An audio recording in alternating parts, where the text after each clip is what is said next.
Hey everybody, this is me, Whimsy, for the Tarot with Whimsy, and I just wanted to do a quick video to check on the upcoming recession, how the cards are for 2019, because there's a lot of concerns about the recession. So I'm going to go ahead and throw cards, and I'm just going to ask about the economy for 2019.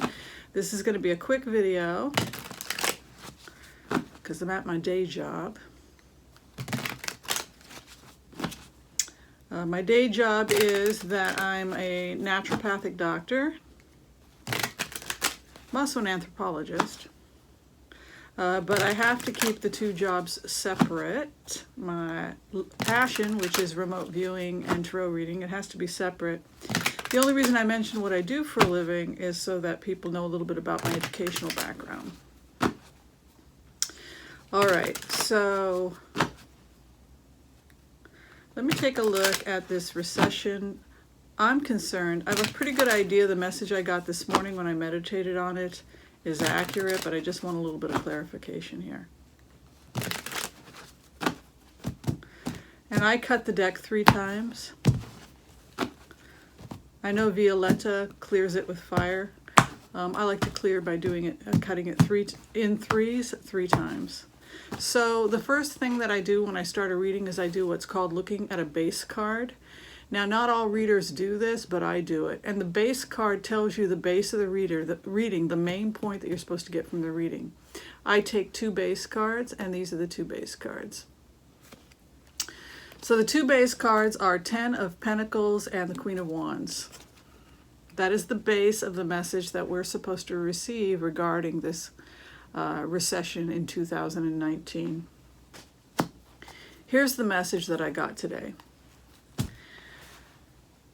The media gets funded by various different advertisers. Fox News has dealings. They've been under criminal investigation since 2012 by the FBI. Murdoch has been for his dealings in Russia.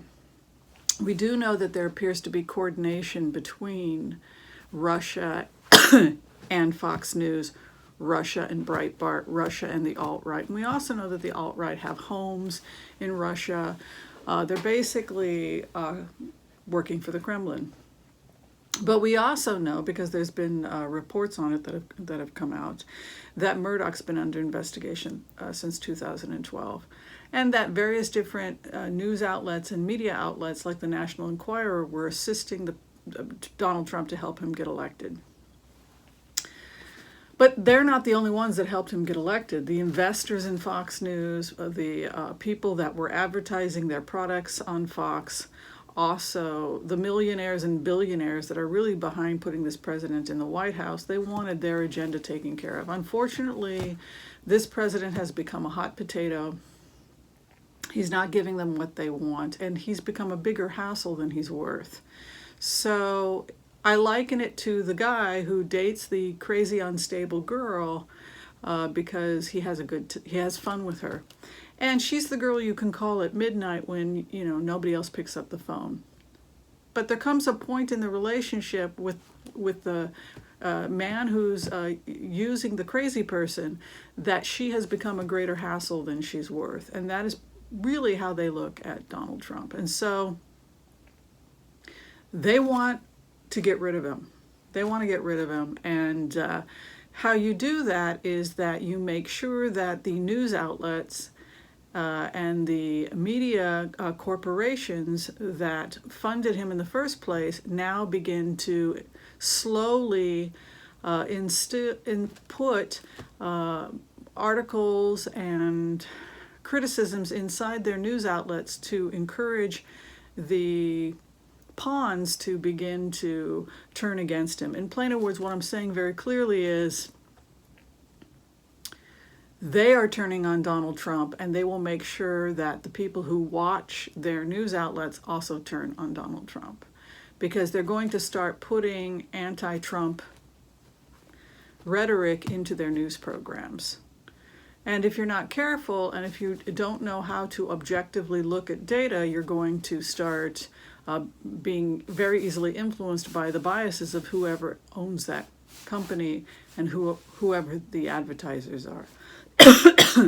So that was the message. In terms of the recession, the world is the first card. So we're talking about it, not just the economy here in the United States, but how the economy is interconnected with the economy everywhere else in the world. How Europe is doing, how the Asian markets are doing. If the government shutdown continues, then people will stop booking vacations.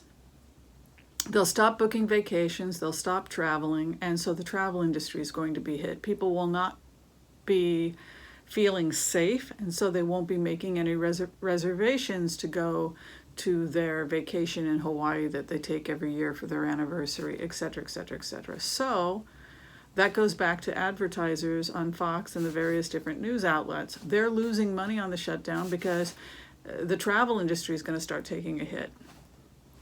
You know, vacation is starting to take a hit. If you order anything on Amazon.com, it's going to take a hit because the people that sell on Amazon.com are selling products that they bought wholesale from China.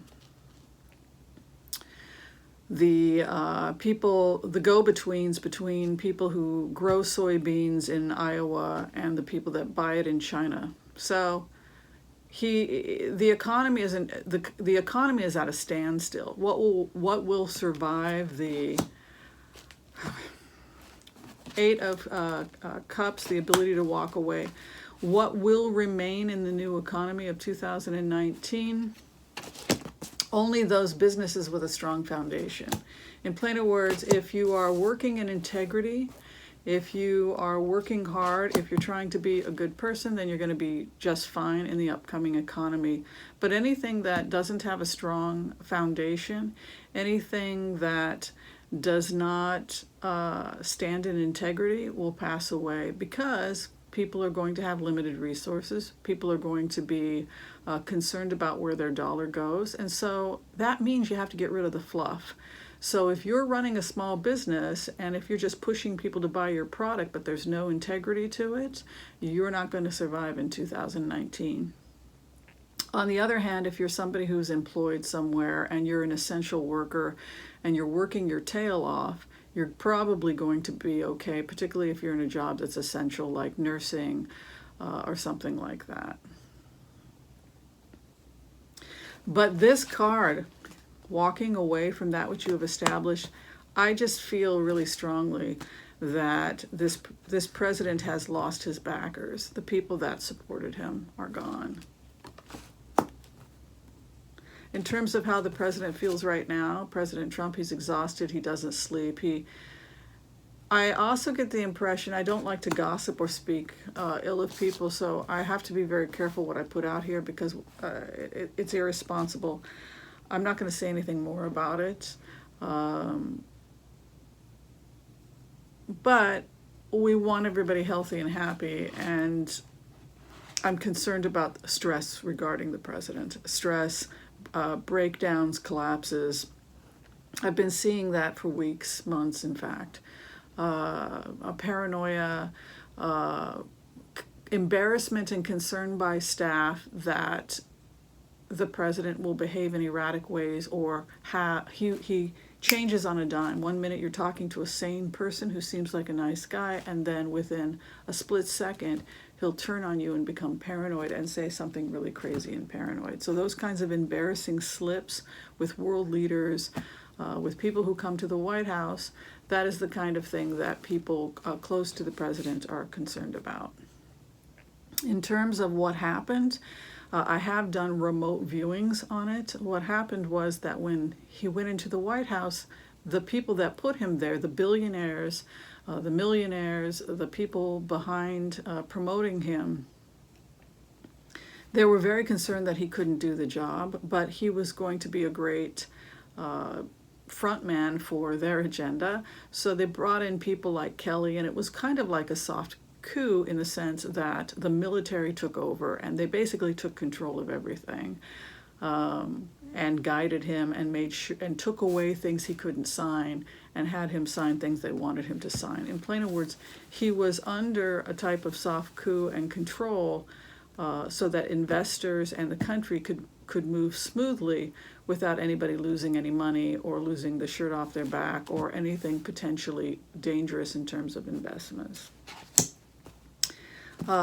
What's around is Hanged Man. So again, if the fluff is getting rid of, if people are getting rid of the fluff, this is something that's going to be 2009. People are going to be living frugally, simply, scaling back, getting anything that's BS, whether it's a thought form or an idea or a belief system or an investment that's bad.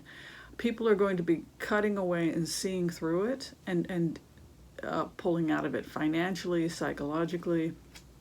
I saw possibly rioting or demonstrations outside the White House with people chanting impeach. I saw that last year. And the most likely outcome is resignation before impeachment. I will say that I did do a remote viewing where I saw Lindsey Graham delivering the information to Donald Trump that they now had the votes in the Senate to impeach him. That is the remote, that is the message that I received a couple months ago. So that tells me that there's going to be a rising tide from the base calling for impeachment and that it will make its way to the Senate. That means that something like 13, they're ahead, 53, and they need 60 in order for impeachment. So that's pretty significant. I think they've already got the Dems already have 3 Republicans that are ready to, would sign for impeachment. I think it's something like 2 or 3. So that leaves 10 to go. And I think that with where the energy is headed, I see resignation without impeachment. But the votes are there for impeachment in the next 2.5 to 3 months. That's my prediction based on the cards. Walking away from the broken man. Walking away from the broken man in order to get to the church. This is the 5 of Pentacles. It also indicates coin loss. So she walks away even though she's doesn't have any shoes herself, and the man who's tagging behind is more broken. So she's putting her back to him and trying to find her way back into the locked church, back to the coin, back to stability. I think his base is abandoning him. I would not be surprised if by the end of this whole thing, in the next 2.5 months, we're looking at his support slipping even below 30%. It's very bad. It's very bad. And the reason that it happened, and the reason why it's going to slip so quickly, is because the media outlets are going to start feeding information to the pro-Trump people to start turning on him because they're de-investing. They've pulled back on their investments. I'm worried about international. I'm worried about the stability of the euro and the collapse of the EU, which was heavily. That's because Putin doesn't want the EU to survive, and he doesn't want the euro to survive. Unfortunately, we're so invested in the euro ourselves that if the euro goes down, we're going to go down as well. So there's a lot more I could say about that. I have to actually quit because I have a patient, but I'm going to talk about Turkey in the next video, I think, so that people have a clearer understanding about why this happened and why Putin feels the way he does. But I'm going to go ahead and close now. I'll try and do another video later. Thanks for watching, everyone. Bye.